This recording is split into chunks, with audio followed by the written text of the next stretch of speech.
Hey everyone, welcome back to Six Sister Stuff. Today I'm sharing with you 3 of my most favorite pumpkin desserts. So I'm Kristen, I am the second sister from SixSisterStuff.com, and today I'm sharing with you 3 delicious pumpkin desserts that are so easy to make that everyone will think that you spent a lot of time and effort making them, when really they are all so simple. Now if you're new, make sure you subscribe to our channel and then push that little bell to get all the notifications every time I post something to YouTube. Alright you guys, let's head on to the kitchen and make these 3 easy pumpkin desserts. So I'm making my pumpkin pie filling, and I've got a large glass bowl, and the first ingredient is 1 15-ounce can of pure pumpkin puree.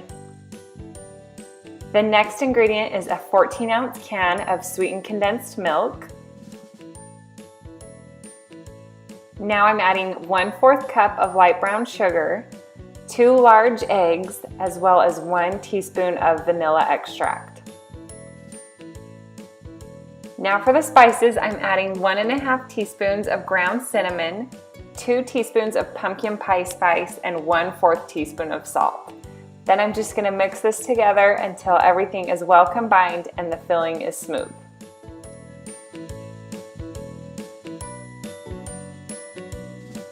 Now that our filling is done, we can pour it into our pie crust.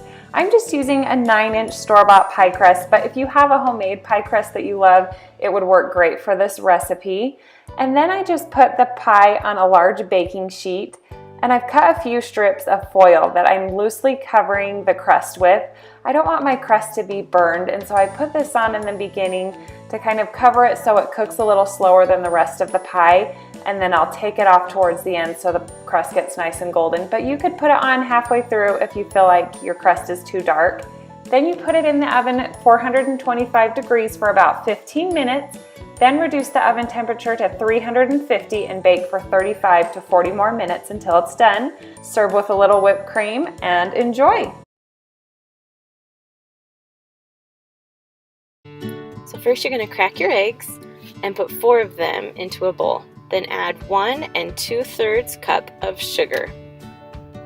Next you're going to add 1 cup of vegetable oil.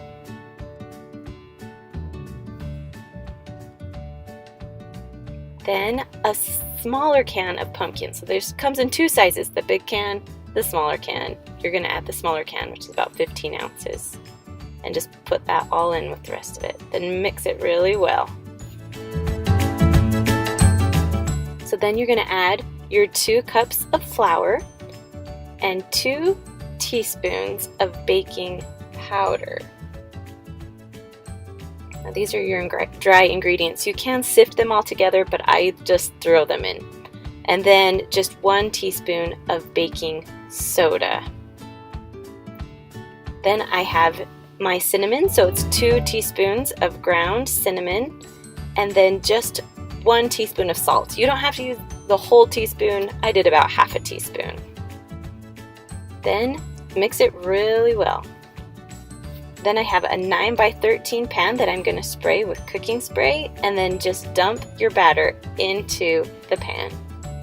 Then spread it around so it's pretty even, and then you're going to stick it in the oven at 350 degrees for 30 minutes. Once you're all done baking it, you're going to take the other end of a wooden spoon or a fork and poke holes in it. I like the bigger holes because then when I drizzle my caramel on top, it seeps into this cake a little bit better. Then spread the caramel around the best you can, getting it into the little holes. Now let's make the frosting. So I have a container of Cool Whip, and I use the whole entire container. Next I use cream cheese. I use not the fat-free kind because it mixes a little bit better. Then just add 2 cups of powdered sugar and mix it with your beaters. Mix it for about 2 minutes till it's nice and smooth. Then you're just going to put it on top. You want to make sure that your cake is pretty much cooled when you do this, or else it will melt down into the holes with the caramel. And then just spread it around the best that you can. Then I like to put crushed pecans on top, along with a little caramel drizzle as you're serving each individual piece.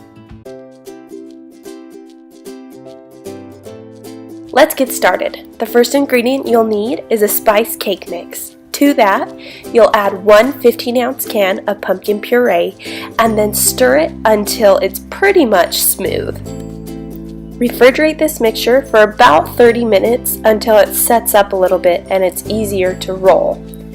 From there, spray a mini muffin tin with cooking spray or olive oil, and then take about a 1-inch ball and roll it in melted butter until your muffin tin is totally full. Bake these at 350 degrees for about 10 to 12 minutes or until a toothpick inserted in the center comes out clean.